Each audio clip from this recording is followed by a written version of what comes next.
Hi guys. So it's been 2 weeks since the last episode of Sherlock, and lots been happening here. Crap. Trying not to touch the mic.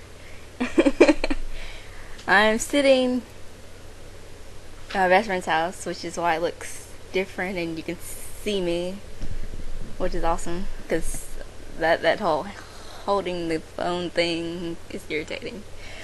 This week's episode is called The A-Team, which I find amusing because of reasons. And it was mainly about, mostly anyway. We found out last week that Watson is lying to Sherlock currently because she's saying that, well, she's told him that she's still supposed to be his abuser consultant for his drugs or whatever, but her dad stopped paying her, and so now she's just there when she really shouldn't be, which I think is kind of nice in a way because she thinks he really needs her, which he does. Holmes is not Holmes without Watson. And so there's a case, of course, in this episode, and it surrounded this group of people, which is why it's called the A-Team, and they deal with the these. It connects to Sebastian Moran, who we met in the last episode, who is in connection with James Moriarty, who we all know is a bad man, and he basically, these people start getting killed one by one off of this group of people. There's there's one woman and there's like 4 guys. One who was actually was in the military before. And they first think that's him. He's the suspect. But when they bring the people in the room together, no one will talk about what happened because apparently they were in some sort of operation together, secret operation that no one's supposed to know about. But some people did in some way learn about it, and in order to keep some people's mouths shut, one of them starts killing each other. And Sherlock is actually not supposed to be on the case at all. He was the one who found the case in the first place because he is under suspension after the whole him taking Moran hostage thing happened.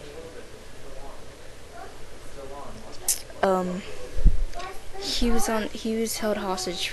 He held Sebastian hostage, right? Remember? And then he basically, so that made Gregson start to not trust him, and so they really are in a row right now in their relationship. And that's another thing. In the beginning of the episode, Watson is talking to her therapist, as she talked to her in the last episode, and the therapist does know about Watson's new relationship with, not really relationship, but the fact that she's lying to Sherlock. And so she doesn't care that it's probably gonna bite her in the ass later on. And so she's just like, he needs me right now. I'm only gonna stay to fix the relationship between Gregson and Sherlock. But I honestly don't know if I can believe Watson, because she needs him too, in a way. She really does. She does need him. So I feel that she's gonna just keep coming up with reasons why she needs to stay and continue to lie to him, and he doesn't see it at all. So it's like insane.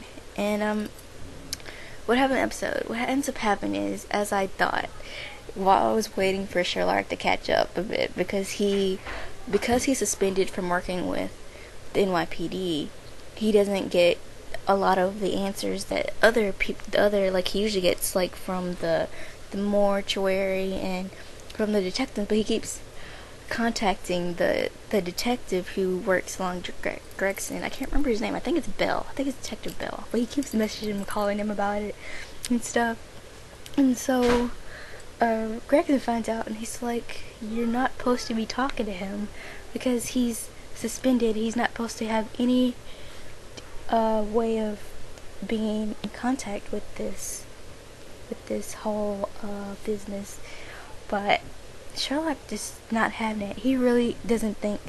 He actually admitted to Watson that yeah, he was wrong for doing what he did, and he doesn't see a reason why he should be held accountable for it, even though he was the one who freaking kidnapped the man who was the one who was killing. He was the assassin. And so that leaves just them like really in a very tense place. And so they find out in the case half of the episode, you find out that one of the people who are in the A team is the one who's been killing them, because this secret thing that they have going on is something that is supposed to be kept secret for a reason. If it gets out, if anyone says anything about it, things will go really wrong. And so the person keeps killing them so that less and less people will be able to say anything, and they can get, I guess there's money involved. Of course there's always money involved in these type of things. And so they find out it's this man who they were looking for, because they had decided when the second person in the group got killed that the rest of them should be put in police custody, in protective custody. And so the guy goes and nothing. You put your shirt on. Yeah.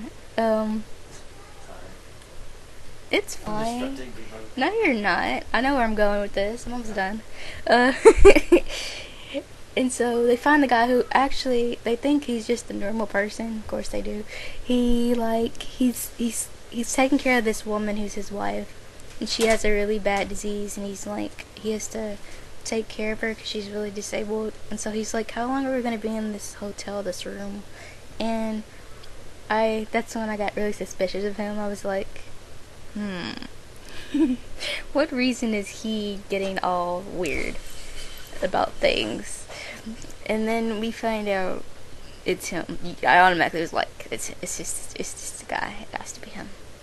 And the one reason why I thought this before Sherlock even deduced that it was him, like, it was because when they found a man who was also in the group, who was an ex-military man, and they found him shot, and he was a very good friend of the killer. And there was a sign of remorse in the end when the police found the ex-military man, who looked very bad, and not like mean, I mean like he looked shabby, like he looked homeless, really, honestly. And so what happens is Sherlock, he's like, it's not anyone, because they thought the guy who died was the killer, but it turned out it was the friend who was taking care of the woman. And so here lies the problem. Sherlock was like, y'all need to find out where this man is, because someone else is gonna die if not. And Gregson and him are still butting heads. And so Sherlock has to go in. He goes in without all the police, and he's held at gunpoint by this man. And so he basically has to be, Sherlock, and not be too obvious about the fact that he knows this man is wrong for killing all these people because he wants the money. And so he ends up getting the man in handcuffs, and he goes. And at the end here, no more case going on. Gregson decides he needs to talk to Sherlock, so they meet in a pub or a bar. I think it might have been a bar. It didn't look much like a pub. And Gregson basically is really upset with Sherlock for doing this, and Sherlock he's being himself. You know how horrible he can be to people, and that's how he was. And he basically Gregson basically tells him he's reinstated to work with them, but he punches him in the gut. Like, he's like really pissed off at him, and they're both pissed off at each other, and it's horrible. And so that leaves me wondering, like, this is gonna get really, really bad, and I don't know what's gonna happen. And I'm like, this is gonna be crazy. And so that's like where the episode leaves off. And he goes home to Watson, and she's just like, "Is everything okay?" And he's like, "Yeah, I've been reinstated." Come here, kitty. Come here. And so that's what happened in the episode. Lots of tense moments, lots of craziness, and come here, you batty kitty. Come here. Come here. My cat, it's being weird right now. He like acts like he wants to come, but he's not. So that's what happened, and there will be another episode actually after the Super Bowl. So y'all look out for that.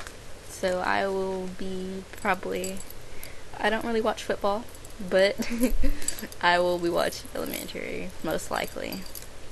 So I hope you guys are doing awesome, and I will see you guys soon. Bye.